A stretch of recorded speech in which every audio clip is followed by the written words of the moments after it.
I'm Tim Stevens, and this is the 2025 Toyota Camry. The previous generations of the Camry, the hybrid has proved so popular that that's all you can get in this new 9th generation. But does it still offer the same mix of practicality and frugality that we've come to expect?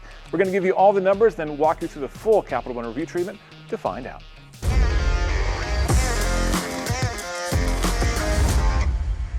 Under the hood, we have a 2.5-liter 4-cylinder connected to a hybrid system that's driving the front wheels and produces 225 total horsepower. MPG is 48 in the city, 47 on the highway, and 47 MPG combined. The Camry has LED headlights up front and 19-inch wheels wrapped in all-season tires on all 4 corners. The LED lighting continues around back, and in the trunk, there's 15.1 cubic feet of cargo space. Inside the Camry, we have this lovely racy red interior. But to control the car, you're going to be using this 12.3-inch touchscreen in the center of the dashboard. There's a 12.3-inch digital gauge cluster as well. Integrated navigation is available here, but you can bring your own with either Apple CarPlay or Android Auto wirelessly. There's a wireless cell phone charger pad down there to keep your phone juiced up too. There's a 6-speaker sound system, dual-zone climate control, heated and ventilated front seats, and a panoramic sunroof up above.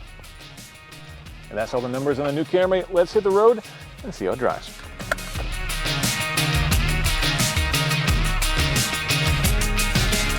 Now, I know what you're thinking, that a lurid red interior seems like perhaps a bit much for a Toyota Camry, but let me tell you, one of the biggest changes they made for this new generation of the Toyota Camry is making it a lot more fun to drive.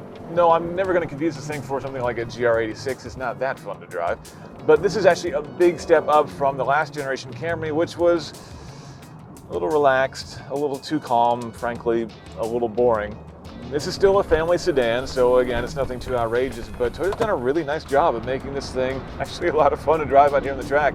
There's decent steering feel, and the steering is nice and sharp, more importantly, so I've got a lot of good feedback and finesse as I go into these corners. The brake pedal feels firm. There's actually good throttle response from that engine. There's decent power too. Overall, this thing is actually doing a really nice job out here on the track. But on the day-to-day drive, it's still just as comfortable and just as compliant as you'd expect for a Camry to be. Now that powertrain is interesting. Again, as I mentioned, these are all hybrids for the Camry lineup this year. And while I do miss the kind of buttery smooth torque and power of the outgoing V6 Camry, this is again a nice powertrain. It's also nice that you can get this with all-wheel drive. And if you do that, basically all that Toyota does is slap an electric motor on the rear axle to give you drive out back as well. And so it creates a nice, simple, and still highly electrified version of an all-wheel drive system that will add a little bit more practicality and a little bit more grip in wintry conditions, that kind of thing, if that's sort of where you're driving.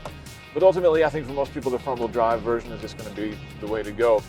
And it's remarkable how efficient Toyota has managed to make this car. You can get a Camry with up to 51 miles per gallon from the hybrid system, and that's without you having to ever worry about plug the thing in. It's just a straight hybrid system, easy to deal with, easy to live with, no worries about range anxiety here, just really good fuel economy, and ultimately should be a low cost of running.